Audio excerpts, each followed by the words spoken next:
Hello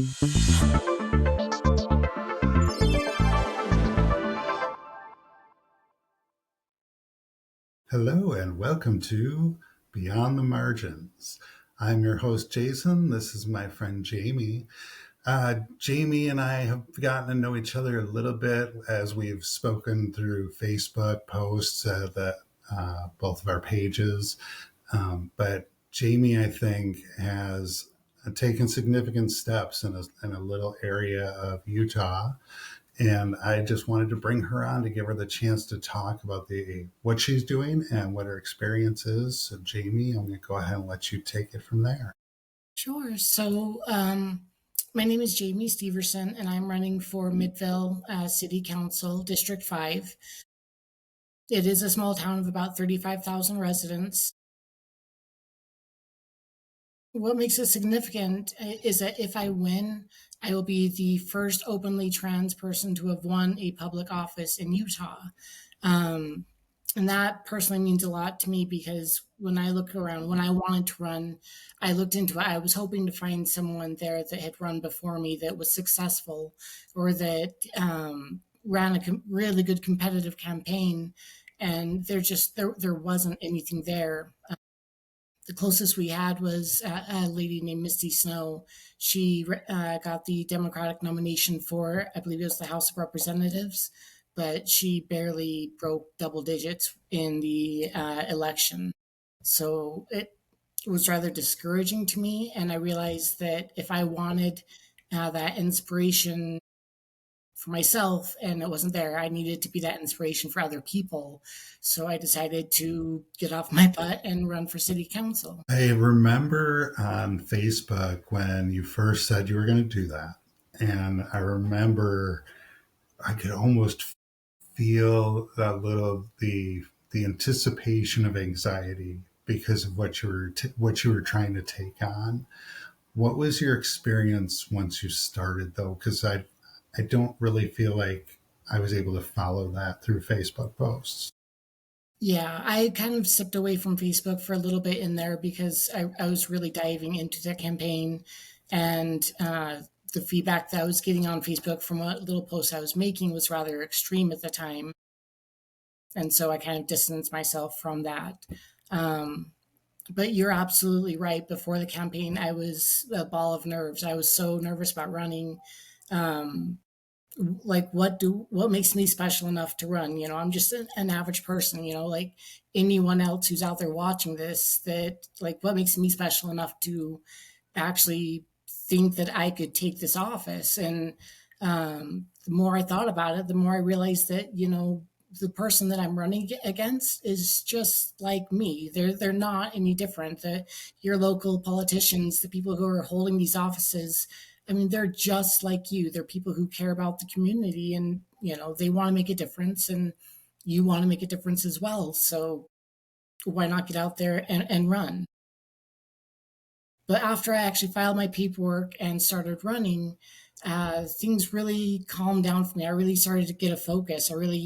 I started looking at the donations that I had, which was amazing. I had a lot of people who really they wanted to see me successful, so they donated what they could, and that meant so much to me. I can't tell you, just to feel so supported with that. But I looked at my war chest, I guess, and I started making a campaign plan, and I realized I really wanted to do more of a personal touch. Like right now in my city, you might get like a postcard from a candidate, if that. But I've really made it a point to get out there and knock on doors and really talk to people. When I send out stuff in the mail, it's more of an individual letter to the people addressing something about the area that they live in or something that's really focused on them. If they're homeowners, I focus more on the issues our city has with rising property taxes. If they're renters, I talk about the issues that we have with rent control and how that's not something that we're able to do at the city level. So we need to lobby the state level. So it's really, I try to make, when I reach out to voters, like individual to them, to their situations. And I don't know, that to me, like that's what I would want a politician to do. That's what would speak to me. So since I've been doing that, it's just been things have felt natural, I guess you could say. I think that's really amazing. It's like a true grassroots movement. I mean, you're really addressing each group as their individual group. Your homeowners, but you're not leaving the renters out and looping them in with that. You're going to them separately and saying, yeah, we have that problem too, but this is what we can do. I think Yeah. that's really amazing. And when you said you were knocking on doors, that reminds me of, what we visualized the old days being like, when the politicians wanted your attention, you didn't turn a TV on, they had to come to you. And the fact that you're That's doing that, that's really cool. Well, thank you. That's what would mean a lot to me is to actually feel heard by my representatives. And so I'm out there not to talk about myself. Like I knock on the door and I ask them, well, what do you want to see in your next city council member? What would mean a lot to you? What are the issues that you care about? And I don't know, that's really resonated with people. What about how you may know exactly how big is the town that you're in? Like, It's what is about their pop? 35,000 people. 30, oh, 35. That is pretty small. Okay, 35,000. And in a state, let me hold on one second. Okay, so in a state that has the reputation that Utah has, and in a small town in Utah, I I can't think be any other thing but surprised that you're getting the support you're getting. Were you surprised that you got the support you're getting? Um, I was, to be honest, because like I felt before when a while ago I did a march from one end of the valley to another, and while there was a lot of outpouring of support, there was also a lot of criticism when I'm holding the trans flag along the busiest road in the state. Um, but people in this area, they're just it's such a diverse population. At the city that I'm in, like we're 50% renters, 50% homeowners. It's such a diverse population that's always rotating through.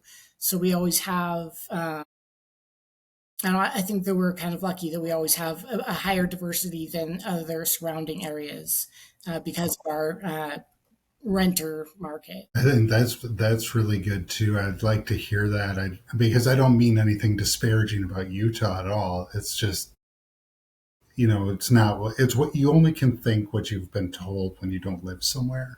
Yeah. And so a lot of times I ask people, especially people that live somewhere that I've spent very little to no time, is this what it's really like? And add in the small town thing. And I'm so happy that to hear that that's such a diverse area. And it's good because that's the kind of thing that can spread. Diversity can spread easily. That's what I'm hoping for. I mean, especially with the rhetoric right now against trans people to show that we're willing to stand up against it, and not only that, but to be accepted. I mean, that's a powerful message to me. That's to show that they're putting out against us just isn't working. Because even in, like you said, the small town in Utah, I'm still getting so much love out there. It's whether or not they're actually going to vote for me, I'm still getting so much love, and that's just amazing. Yeah, that support is, I mean, it's worth it right there. Just knowing that you have that support. It's wonderful if you get elected because I know your heart. So I know the good things you want to do. But even knowing that you have the support, at least that's something you have. It's yours. That's there. And I think it's amazing.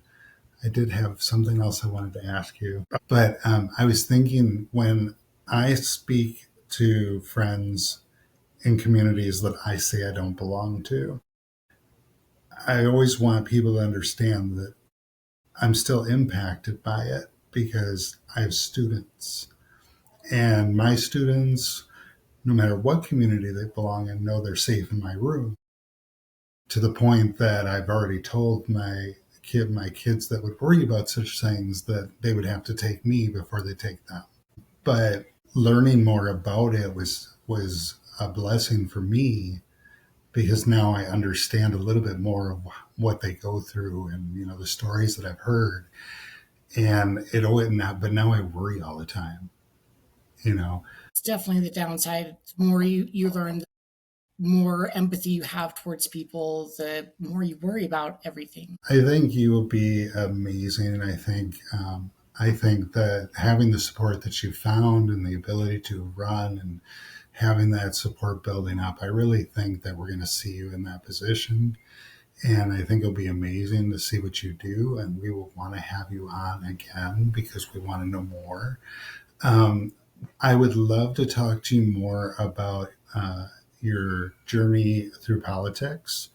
Um, and if you wouldn't mind, sometime I'd like to hear your journey through life as well. I Absolutely. find I find you to be fascinating, and every conversation we've ever had has been filled with heart. I'm just really glad we got to see each other face to face now. It's good to finally like meet you and put like a face to everything. Like I see your faces on Facebook, but it's just not. It's good to finally talk to you, I guess. That's exactly right.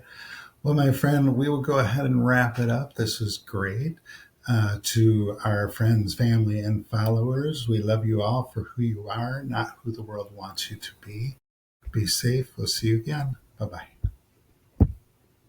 bye.